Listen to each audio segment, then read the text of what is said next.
Bienvenue à un nouvel épisode de Écouter même de loin avec Mathieu Boss-Fortin. Vous l'avez sûrement déjà entendu grâce à son projet Lapsus, mais là, il va nous parler de ses nouveaux projets. Merci, Yao, d'avoir pris le temps de nous rencontrer aujourd'hui. Merci à vous pour l'invitation.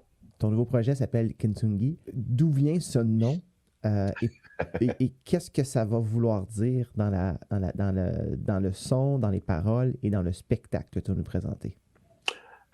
Kitsungi, je vais commencer par expliquer le concept.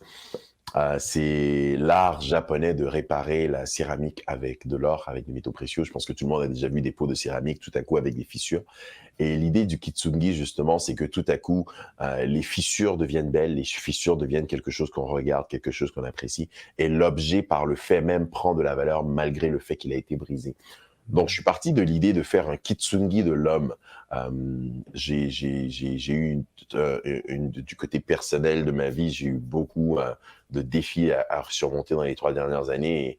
Et si je veux être franc, je pense que les gens l'ont constaté un peu aussi où, à un moment, j'ai commencé à me retirer tranquillement aussi des plateformes de réseaux sociaux et tout, parce que justement, ma vie personnelle prenait le dessus.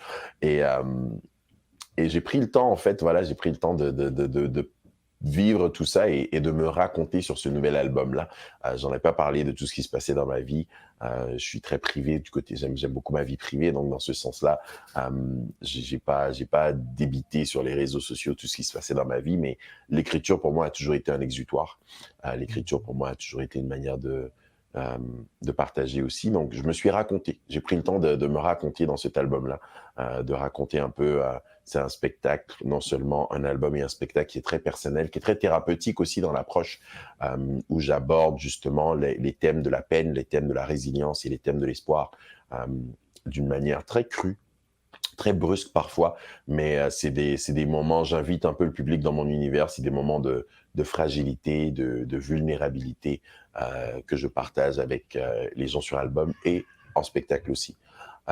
Et étant donné que c'est un projet très personnel et très concept aussi, de se dire que bon voilà, c'est apprécier la beauté dans le chaos, en fait, c'est trouver la beauté dans le côté éphémère des choses.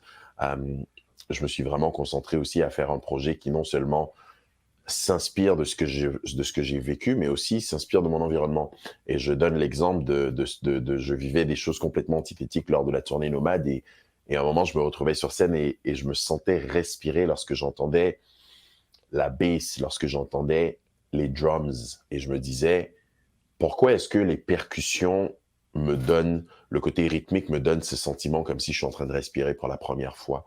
Et quand j'ai commencé à me questionner vraiment, de me dire, pourquoi est-ce que et je suis allé très loin dans ma réflexion, je me dis pourquoi est-ce que dans les champs de coton, c'était les tambours qu'on prenait pour motiver les gens? Pourquoi est-ce que dans les galères pour ramer, c'était les tambours? Pourquoi est-ce que pour partir à la guerre, c'est les percussions qu'on utilise? Je suis vraiment rentré loin et ça m'a ramené très proche de mes origines afro. Donc déjà, il y a de fortes sonorités afro de mes sources. Et je pense aussi, dans ce projet-là, il y a beaucoup de retour aux sources aussi dans ce projet-là. Retour à la poésie profonde, retour aux sonorités afro. Donc on reste dans ce mélange de slam, de soul et de funk, mais avec de fortes sonorités afro et des textes beaucoup plus personnels, beaucoup plus percussifs aussi dans ma manière d'approcher. Si je veux résumer un peu le tout, je dirais, je suis parti de l'idée de ce projet-là, je suis parti de l'idée de la phrase qui dit que toute adversité nous rend plus forts. Et je pars vraiment de la prémisse en me disant, c'est faux. C'est faux. Une adversité digne de ce nom ne commence pas par te rendre plus fort, elle commence par te détruire, à te mettre en 1000 morceaux. Et une fois que tu as en 1000 morceaux, la seule véracité du processus, c'est que tu as le choix. Tu as le choix de soit rester à terre en 1000 morceaux, ou soit de te relever, de te reconstruire, de faire un kitsugi de ta personne. Et d'apprécier justement les blessures, les dichotomies, de voir ce que, moi je dis, j'ai vu mes plus grandes qualités dans les 2 dernières années devenir mes plus grands défauts. Donc, et aussi d'accepter dans ce processus-là que, quand tu choisis aussi de dire, je vais me rebâtir, je vais me reconstruire, d'accepter aussi dans ce processus que ça pourrait reconstruire une meilleure version de toi, comme ça pourrait reconstruire une pire version de toi.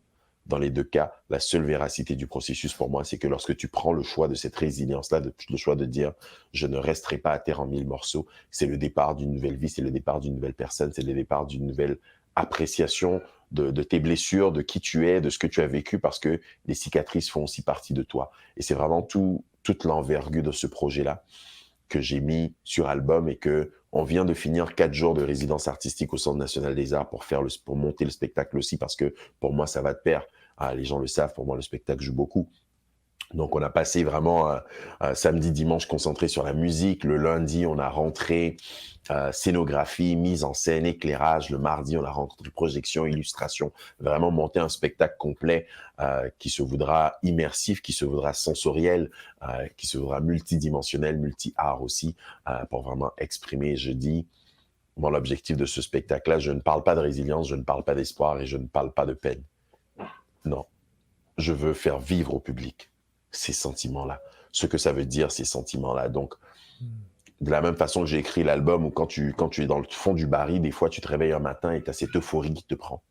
Tu sais pas d'où elle vient, mais tu te sens bien tout à coup, soudainement, brusquement, et tu te retrouves devant le miroir, tu as envie de danser, et tu te dis, tout ira bien. Eh bien, j'ai écrit une chanson qui s'appelle Euphorie, en parlant justement de ces moments-là, de la même façon que lorsque tu es à l'extrême droite de ce spectre-là aussi, j'ai écrit des chansons qui sont très noires aussi dans ce processus-là.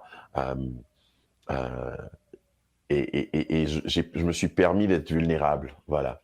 Je dirais Kitsungi, je me suis permis de regarder tout ce que j'ai vécu et d'essayer de trouver la beauté dans le chaos. Je pense que c'est vraiment la phrase qui résume un peu le tout et de dire, ben, dans tout ce qui se passe, qu'est-ce que j'ai envie de dire? Qu'est-ce que j'ai envie de partager? Donc, je me parle à moi-même dans cet album. Je parle à mon entourage dans cet album. Je parle à l'ancien moi, je parle au futur moi, je parle à ma famille, je parle à mes amis. Je raconte une histoire beaucoup plus que juste un enchaînement de chansons. Yao, merci d'avoir pris le temps de discuter avec nous aujourd'hui.